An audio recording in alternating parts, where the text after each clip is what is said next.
malam pemirsa dan selamat datang audiens di studio dalam program Dialog Ekonomi TV One Indonesia Business Forum.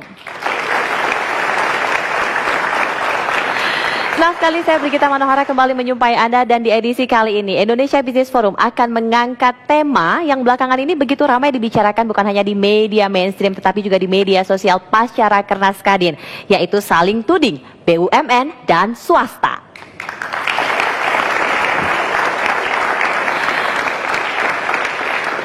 Untuk membahas tema kita pada malam hari ini, sudah ada 6 narasumber yang bersama dengan saya mendiskusikan lebih jauh lagi dan mencari solusi.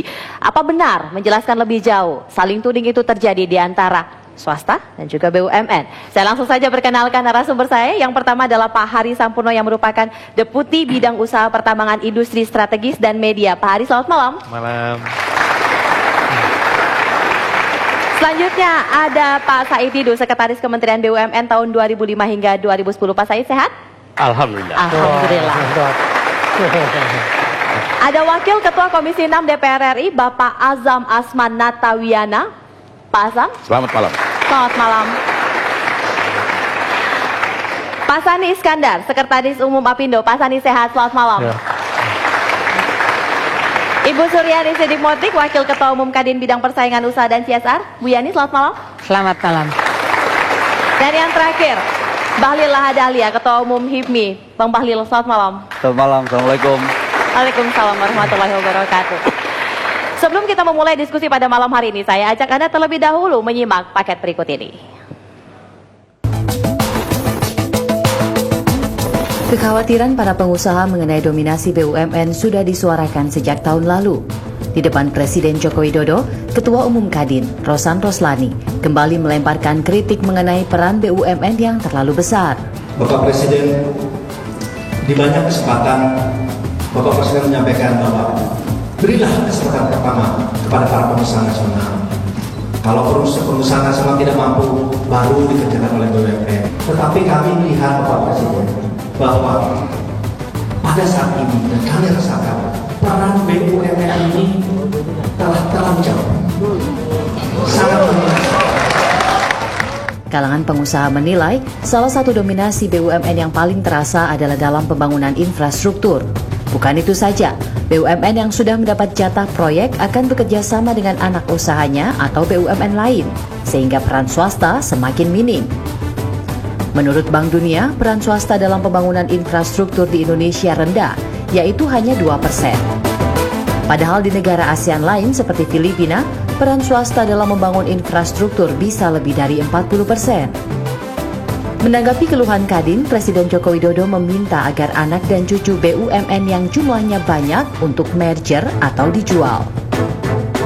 Sudah perintahkan kemarin, udahlah yang 800 itu di merger atau perlu dijual, ngapain gitu? BUMN ngurusi catering, ngurusi baju. Iya, saya tahu. Sudah dengar kok, saya kemarin coba tanyakan yang kemarin langsung saya tunjuk langsung saya. Pembangunan infrastruktur di negeri ini sulit tercapai tanpa bantuan swasta. Dalam 5 tahun pemerintahan Joko Widodo Yusuf Kala, kebutuhan dana infrastruktur diperkirakan lebih dari 5.000 triliun. Sekitar 30% pendanaan berasal dari swasta.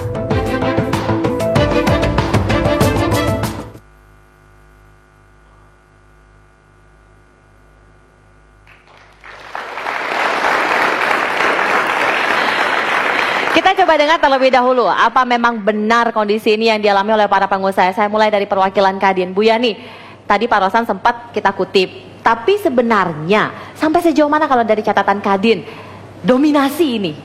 Gini ya, sebenarnya ini puncak. Jadi kalau tadi dikatakan kita sudah rasakan dari tahun yang lalu, memang kita sudah merasakannya. Kebetulan saya wakil ketua yang bertanggung jawab bidang persaingan usaha.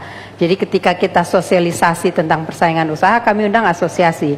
Salah satunya misalnya APMI bilang, Bu, kita ini pekerjaan-pekerjaan yang dulu dilaksanakan oleh APMI, sekarang sudah diambil semua oleh anak cicitnya Pertamina. Jadi kita ini udah hampir bangkrut gitu loh. Jadi agak sulit gitu buat mereka bergerak. Dan sementara sebenarnya Kemudian ini APMI. Kemudian ada lagi teman-teman, kebetulan saya juga ketua umum di HIPI. Teman-teman yang pengusaha kecil menengah, saya mau masuk ke salah satu BUMN. Nggak bisa. Kenapa? Karena BUMN-nya tidak berurusan dengan makanan. Mau masuk roti aja, rotinya udah diambil oleh cicitnya BUMN. Mau masuk pakaian, BUMN-nya yang besar sekali, oplahnya triliunan, tapi ngurus juga seragam. Jadi anak perusahaannya ngurus gitu. Ini udah masuk yang kecil-kecil. Ini fakta di lapangan yang dirasakan oleh teman-teman. Belum lagi kalau kita lihat di BUMN lain.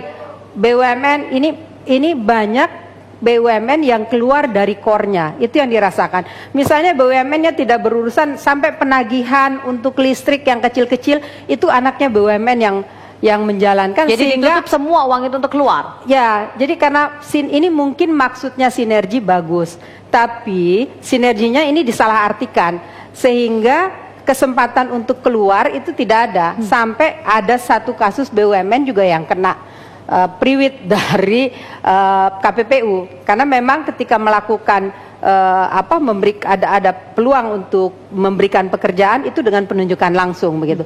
Tapi itu hanya satu yang ketahuan, banyak sekali yang implikasinya yang dilakukan oleh anak dan cicitnya. Apakah itu resmi atau tidak? Begitu kita tanya, ini anak perusahaan ini Bu udah dijalankan. Mungkin maksudnya baik itu sinergi BUMN itu, karena tambah besar supaya nanti kan bisa bersaing misalnya dengan pemain-pemain global. Jadi pada prinsipnya Kadin itu tidak anti BUMN yang kuat. Cuma kita melihat gini, secara filosofis Undang-Undang Dasar pasal 33 kita itu mengatakan ada 3 kan pemain, satu BUMN, yang kedua swasta, yang ketiga adalah koperasi. Nah hari ini pada saat Indonesia membangun, yang kita rasakan ini, yang kita lihat ini yang dominan BUMN, swastanya tidak terlibat. Kemudian apalagi koperasinya, sini sudah ditinggal sekali. Ada berapa banyak kemudian yang mencatatkan atau sudah berkeluh kesah bahwa kita akan gulung tikar di tahun ini? Catatan Kadin berapa persen kemudian anggotanya yang akan gulung tikar di tahun ini?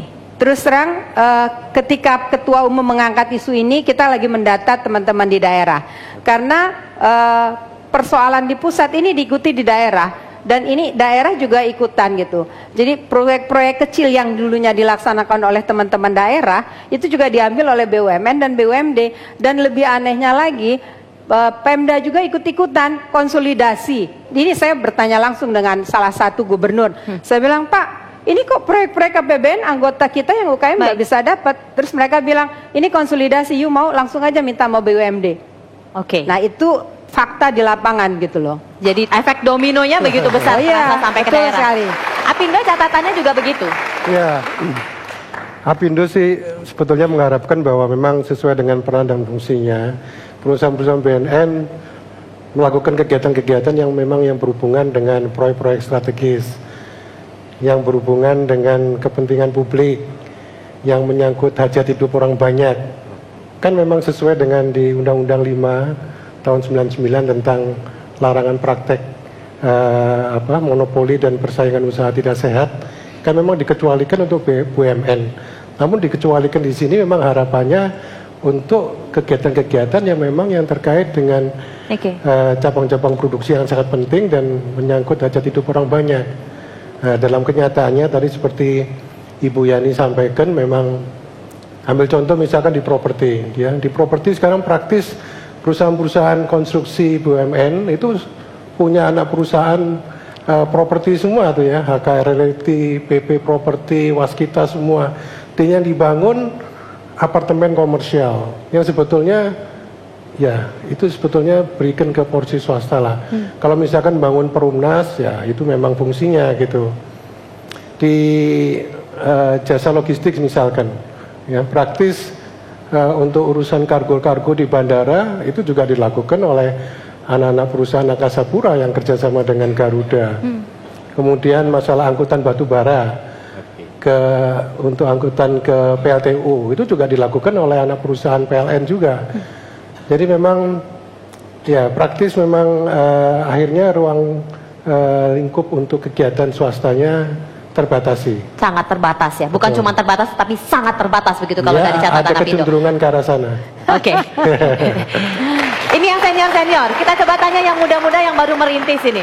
Begitu juga Bang Bahlil, Mungkin begini Manu, sebelum saya menjawab apa yang Manu tadi sampaikan, saya ingin mengingatkan kita kembali pada pointer tujuan keberadaan BUMN negara. Jadi BUMN ini dilahirkan dengan harapan menjadi lokomotif pembangunan ekonomi, menciptakan kawasan-kawasan pertumbuhan baru, dan sekaligus mampu memberikan sebuah hal-hal yang produktivitas untuk meningkatkan nilai ekonomi. Kalau kita bicara tentang lokomotif, maka sudah tentu ada gerbong. Negara sangat membutuhkan BUMN. Kita semua warga negara Indonesia yang cinta terhadap negara pasti sangat mendukung BUMN. Oleh karena bentuk dukungan kita ke BUMN, maka penting untuk disampaikan beberapa hal. Yang pertama, kalau BUMN sebagai lokomotif, maka ada gerbong yang ditarik. Keliru kemudian kalau BUMN lahir berjalan tanpa ada gerbong. Satu. Bagaimana kemudian kita membuktikan bahwa BUMN itu sangat dibutuhkan oleh negara? Kita lihat bahwa dalam RAPBN 2018, negara mengharapkan pendapatan pembagian dividen kurang lebih sekitar 43 triliun dari BUMN.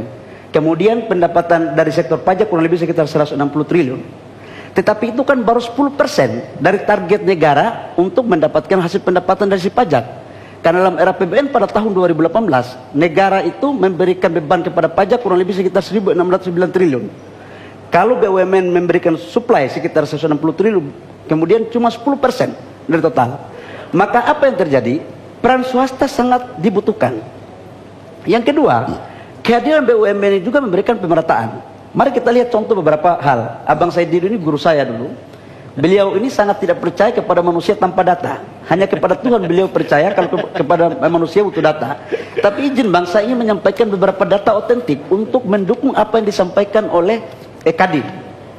Yang pertama, dari sisi konstruksi dulu, bahwa Perpres nomor 54 tahun 2010 tentang pengadaan barang dan jasa pada pemerintah, itu jelas pada pasal 24 poin 2 dan 3. Saya izin untuk membacakan biar tidak kita salah persepsi. Singkat saja mungkin. Ya, bahwa pengadaan barang dan jasa oleh pemerintah dilarang untuk melakukan pemaketan terhadap pekerjaan-pekerjaan yang berbeda tempat. Hal ini kemudian terjadi pada proyek di DKI Jakarta. Kita fair-fair saja, karena pasti abang saya sebentar akan kejar saya, jadi supaya tidak kejar saya sampaikan sekaligus gitu. Pada pekerjaan pembangunan dan rehab total puskesmas proyek DKI pada tahun 2017 sebesar 252 miliar. Terdapat di 34 titik dan semua di wilayah Yang kota berbeda. Jakarta. Artinya apa? Kehadiran di sini BUMN yang saya juga sampaikan, mohon maaf dengan segala hormat, karena pasti Bang Said minta, adalah Nindya Karya. Di mana pekerjaan ini yang seharusnya diberikan kepada teman-teman daerah. Ini kurang lebih sekitar 34 pengusaha yang dibunuh. Dan ini melanggar Perpres. Tetapi apa yang terjadi? Kemudian ya tender di Republik ini kan kita tahu bang, sama-sama angkot soalnya, nggak perlu saling mendahului soalnya kita ngerti di barang. Tapi apa yang terjadi kemudian? Ini ruang ini dikasih, itu satu, monopoli. Yang kedua, saya ingin menjelaskan juga bahwa kita sangat setuju untuk BUMN mengerjakan konsesi-konsesi besar terkait dengan pembangunan infrastruktur seperti jalan tol. Tetapi kemudian pengusaha yang ada di daerah, pengusaha nasional yang ada di daerah, harusnya dia menjadi subjek dan objek pembangunan pada wilayah tersebut. Tetapi apa jadinya kemudian ketika, sebentar biar lebih dalam. Apa jadinya kemudian kalau suplai besi, suplai pasir, suplai semen pun yang sudah merupakan jatah teman-teman daerah, karena itu diatur dalam pasal 33. Dan tujuan salah satu kehadiran BUMN itu adalah memberikan keseimbangan dan pemerataan kepada pengusaha, itu kemudian dicaplok oleh anak cucu BUMN, kemudian mengaburkan semua tujuan itu. Yang ketiga, ini yang lebih kolonial ini menurut saya, ini VOC betul ini peraturan ini. Iya. Abang lihat sebentar, di peraturan direksi PLN nomor 36 tentang pedoman penugasan. Saya sering mengatakan begini, negara ini kalau kita mendiri, maka harus diberikan yang seluas-luasnya kepada anak-anak bangsa ini untuk mengambil bagian dalam seluruh aspek kehidupan berbangsa dan bernegara. Terkait dengan penugasan dan proyek yang ada di 35.000 mega. Di situ ada EPC, dan ada EPP. Saya sering mengatakan dulu waktu tahun 2016, HIPMI sangat bersuara keras untuk memprotes surat dan keputusan direksi PLN yang meminta 10% sebagai jaminan dan total investasi untuk siapa yang akan mendapat PPA. Saya bilang inilah sebuah kebijakan yang lebih jahat daripada penjajahan. Tapi apa yang terjadi tentang surat ini? Bahwa yang pertama, kalau kita swasta meminta proyek untuk mendapatkan PPA, kita tender fight setengah mati. Kemudian, yang kedua, atas dasar surat ini kemudian, keputusan direksi PLN menunjuk kepada anak perusahaannya untuk kemudian seenaknya saja untuk mendapat PPA, baik EPC maupun IPP, kemudian untuk menggandeng investor dengan dia punya saham 51%. Ini kan sangat-sangat repot sekali. Baik. Sampai kapan? Nah, apa yang kami minta waktu itu? Apa yang kami minta? Kami minta adalah agar anak-anak nasional yang ada di daerah itu juga punya power plant. Diberikanlah kalau cuma persoalan 50 mega, 40 mega, dikasih prioritas kepada mereka. Baik. Kemudian yang sudah memenuhi syarat, sudah bertentu catatannya adalah memenuhi syarat. Syaratnya apa? Secara profesionalisme dan secara pembiayaan daripada kemudian asing terus yang dilihat. Bahkan mungkin menurut saya anak cucu daripada BUMN ini lebih senang bekerja dengan asing daripada anak-anak negara sendiri. Baik. Ini yang repot sekali. Lebih penjajah daripada VOC. Bagaimana tanggapan BUMN? Sesaat lagi, jangan kemana-mana.